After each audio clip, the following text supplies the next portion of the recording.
That was head coach Marvin Lewis. Next to me is reporter Kaci Cust, who covers the Bengals. Kaci, how you doing? Everything okay? Good. Thanks for having me. What did you think overall of the Bengals draft? I thought they did really well. I think that they did really well. They stole some players that they expected to kind of go a lot earlier than they did, and they filled the needs that they had with some really quality players. All right, let's take a look at the list up here because they pretty much chose one in each round. There you go, and then they had two in the 7th round. And we're going to start with Darqueze Dennard, the cornerback out of Michigan State. A lot of people were a little surprised that they went defense, but then you take a look at it, and cornerback was a huge need for them. It was, and Marvin Lewis loves first-round cornerbacks. This was a home run of a first-round pick. Darqueze Dennard is a Jim Thorpe Award winner, first-team All-American. He was a runner-up for Player of the Year. He, on top of it, off the field, is a really high-character guy. I talked with some people around the Michigan State team, some of his teammates. It's the first thing they said. He's a big overachiever, and he'll go the extra mile to do the right thing the right way. And then meeting him over the weekend, the way that he carries himself with a humble confidence, Bengals fans, you should be very, very excited about this pick. All right. Maybe not quite as excited with Jeremy Hill, only because he's a 2nd-round pick, the running back out of LSU. A lot of people feel there are so many running backs in the draft. Do you really need to use a 2nd-round pick on him? It was kind of a surprise, especially in a passing league, and this is the 2nd year in a row that they took a 2nd-round pick running back. But it was also kind of a surprise because Carlos Hyde was still available. A lot of people thought he would have gone higher than Hill, but the Bengals felt like Hill was the most versatile back in the draft and that he also played in that LSU pro-style offense. They really liked that about him.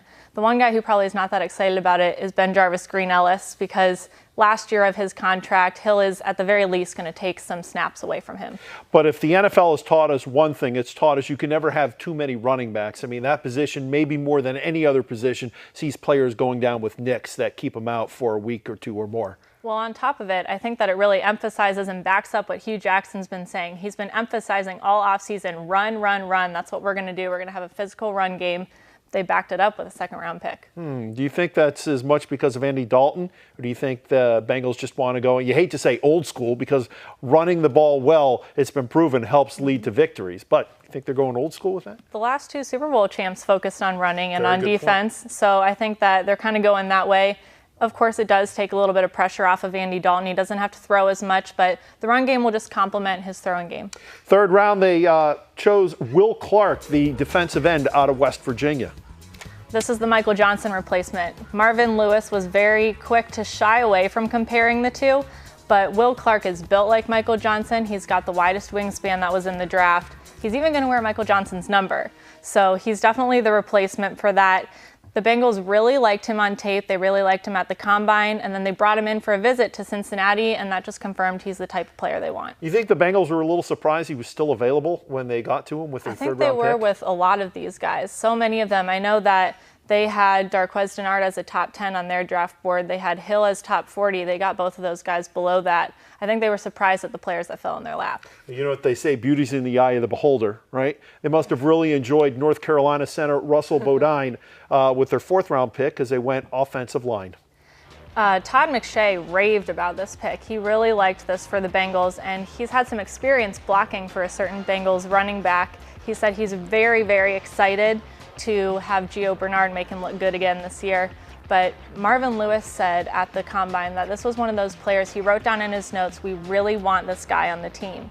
And he said, of all the 60 prospects that are there, you maybe write that for 3 or 4 of them. They proved it. They moved up they traded up just to draft him, which is something the Bengals never do. You got me excited about this now. And finally, since we're starting to run a little short, we got to talk about the quarterback they chose in the 5th round, A.J. McCarron out of Alabama.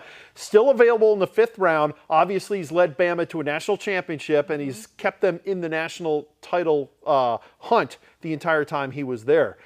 Do you think he's just sort of insurance, or do you think they're bringing him in with an eye on maybe telling Andy Dalton, all right, if you're not able to get the job done, we've got someone here that maybe can?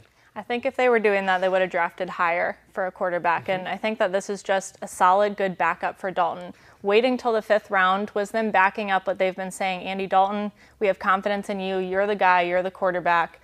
They've got a great backup, of course, because A.J. McCarron's a great quarterback, but he's the backup, and he knows that. He talked to the media over the weekend and said he's just excited to learn from Dalton, thinks he's one of the best quarterbacks in the league. He knows he's probably going to hold the clipboard for a while, and he's okay with that. So overall, you're pleased with, Very I mean, not as a fan, but as a reporter covering this team. Very pleased. I think that it wasn't a lot of flashy picks, but it was picks that really filled the needs that they needed to fill. So, quality players. Kaci Cust filling our NFL needs, as she always does. Kaci, great job. Thank you very much. Thank you.